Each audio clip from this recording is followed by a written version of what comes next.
Welcome to this next video in the playlist of Principles of Mechanical Ventilation. In this video we're going to talk about phase variables. We've introduced a little bit of this before, but we're going to expand on it a little bit and define what some of the phase variables are, so we can start to apply that to some of these new modes of mechanical ventilation that we're going to be learning. Okay, so let's get started. What is a phase variable? So a phase variable is something which happens within this breath type. So you can see here that we have a couple of phases of a breath. We have some key milestones which we've talked about. So you can see here, this is from the ventilator screen we showed in the last video. Here's a breath going in. Inspiration is this green square box, and then it goes to expiration when it goes yellow down and then back up. So yellow down, back up here to minimum flow. So we have inspiration and then expiration. Okay, so there's some key milestones of the breath. This first one here is how do we go from our expiration, so this baseline kind of expiration from the last breath, and then how do we trigger into inspiration? How do we go from expiration into inspiration? What causes that to happen? What tells the ventilator that we want to go from expiration to inspiration? So this phase here we call the start of inspiration. Okay, so that's the first key milestone, is the start of inspiration. Okay, and then inspiration is going to take place. We're going to have, there's going to be this sort of inspiratory phase here, where there's whatever's happening during the breath is going to take place, and then something's going to have to cause the breath to go from inspiration to expiration. So we call this point end of inspiration, or sometimes called end inspiration. What causes the breath to, what causes inspiration to stop and expiration to begin? Something's got to tell the ventilator that we want to stop inspiration and start expiration. Okay, so we call that point end inspiration. And then there's this expiratory phase and sort of the baseline, where we're still at baseline waiting to be triggered back into inspiration. Okay, so the three variables that we're going to talk about in this video, the first one is going to be a trigger variable. So trigger. The second one is going to be a limit variable. Limit variable. And the third one is going to be a cycle variable. Cycle variable. So these might look pretty foreign to you at this point, but we're going to talk about what these are. So we already discussed initially that we kind of introduced the idea of a trigger variable, but never really defined it very well. So a trigger variable is what causes the start of inspiration, what triggers us into inspiration, what causes the ventilator to go from expiration to inspiration. So there's a couple of ways you can phrase this, whatever's easiest for you to understand. I like to use what causes start of inspiration. Okay, so that will be our trigger variable. What is it that's telling the ventilator to go from expiration into inspiration, to start inspiration?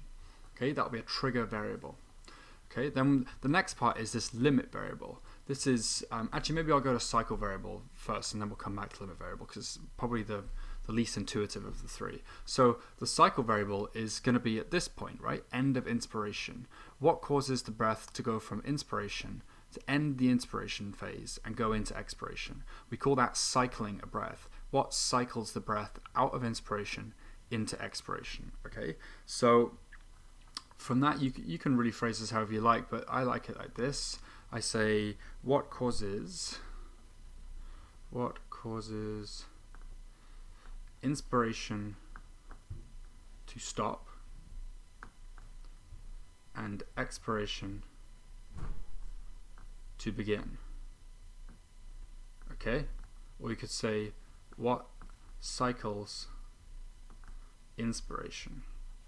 Okay, what is it that's causing inspiration to end and expiration to begin? Is there a certain pressure that we have to reach before inspiration will end and expiration will begin? Is there a certain amount of volume we have to put into the chest before inspiration ends and expiration begins? What is it that's going to cause us to switch from inspiration to expiration? That's a cycle variable. And a limit variable is kind of what happens during inspiration. What's going to happen during inspiration? So a limit variable is a variable of some kind that is held to a certain point. So we could say it's sort of limited at a certain point. So a variable that's limited during inspiration, okay, but doesn't cycle the breath.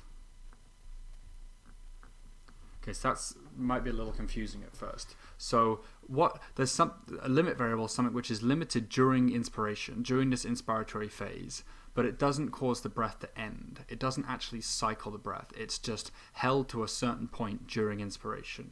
And when we get to our examples, we're going to do this for volume control in a second. Hopefully this will become a little bit clearer. So let's arbitrarily change color, and we're going to look at the control breaths. So we're going to do this for volume control. Okay, we're going to look at our control breaths and our assisted breaths, right? Because we're doing assist control, volume control. And these are going to be different. So maybe we will color code these with what we did here. So this would be trigger variable is the start, limits to the start of inspiration. And then our limit variable is sort of most relevant to the inspiratory phase here. And then our cycle variable here is going to be that end inspiration phase. Okay, so let's put down here trigger, and we'll do that over here as well, trigger. Excuse my writing, I don't want to keep you waiting watching me write loads of stuff out. So trigger, limit, and limit over here. And the last one is cycle. Cycle. So start thinking about what you think is going to limit trigger and cycle breaths in volume control. Okay, so that's what we're gonna look at right now. So in a controlled breath, what have we said about a controlled breath? We know that the patient doesn't really need to do anything in a controlled breath, right? One of the examples we use is a paralyzed patient who isn't going to trigger any breath. He's not going to make any efforts. The ventilator is just going to ventilate him based on our respiratory rate, okay? So if we have a respiratory rate of 10, we said that every 6 seconds, the ventilator is going to deliver a breath, right? So what is the variable that's causing us to go from expiration to inspiration in a controlled breath? Well, it's going to be time, right?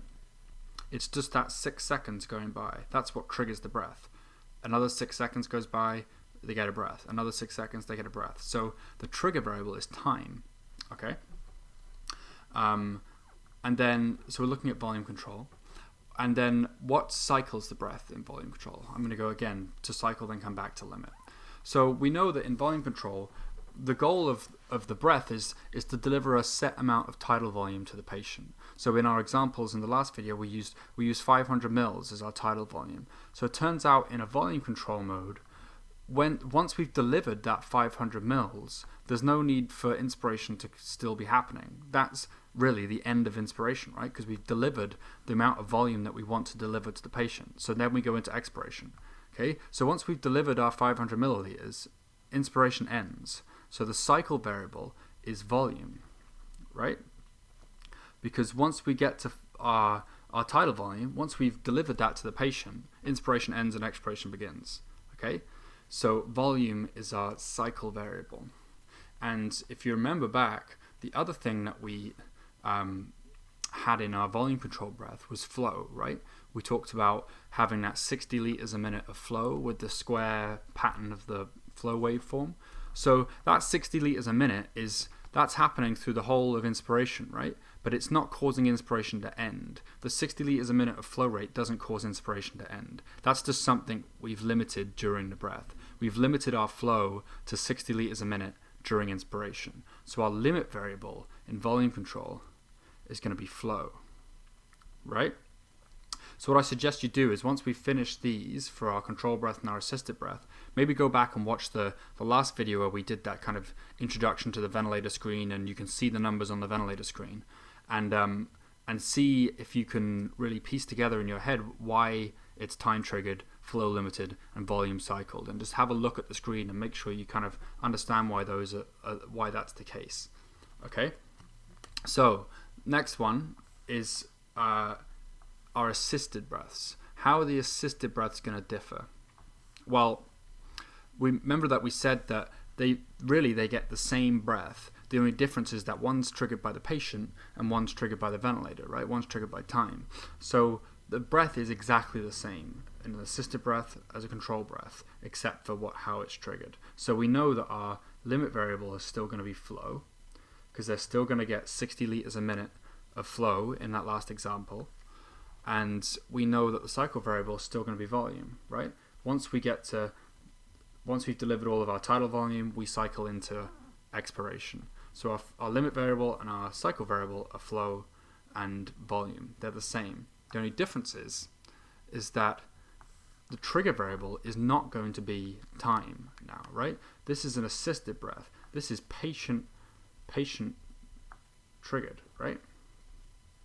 Patient triggered, but just writing patient triggered here doesn't really work. What exactly is the variable which changes to tell the ventilator that we want to go from inspiration, that we want to trigger inspiration? When the patient triggers a breath, we talked about this flow trigger down here, right? Remember this from the last video? We said that if the patient generates 3 liters a minute of flow, they will, from in the circuit, it will tell the ventilator that they want an extra breath, and that's how they trigger the breath, okay? So that we know we have flow is one, and it turns out, we haven't talked about this yet, you can also use pressure here, okay? If the patient generates enough of a drop in pressure in the circuit, if they take a breath in, they increase the volume of their chest very slightly, which drops the pressure of the system, right? So if they cause a change in pressure of a certain amount, which we'll set, that will also tell the ventilator they want another breath. Okay, so we have flow and pressure. Okay, so we can see that a control breath and an assisted breath are very, very similar, except that they're exactly the same, really, except for the fact that one's time triggered and one is patient triggered. And the patient triggers that assisted breath either by changing the flow in the circuit or by causing a drop of pressure in the circuit. Okay, so in this video we looked at trigger variables, what triggers the breath to start, what's limited during the breath but doesn't cause the breath to end, and what is the variable that causes inspiration to end and expiration to begin. And these are called phase variables. And these are going to be pretty important when we start to look at all sorts of different modes of mechanical ventilation.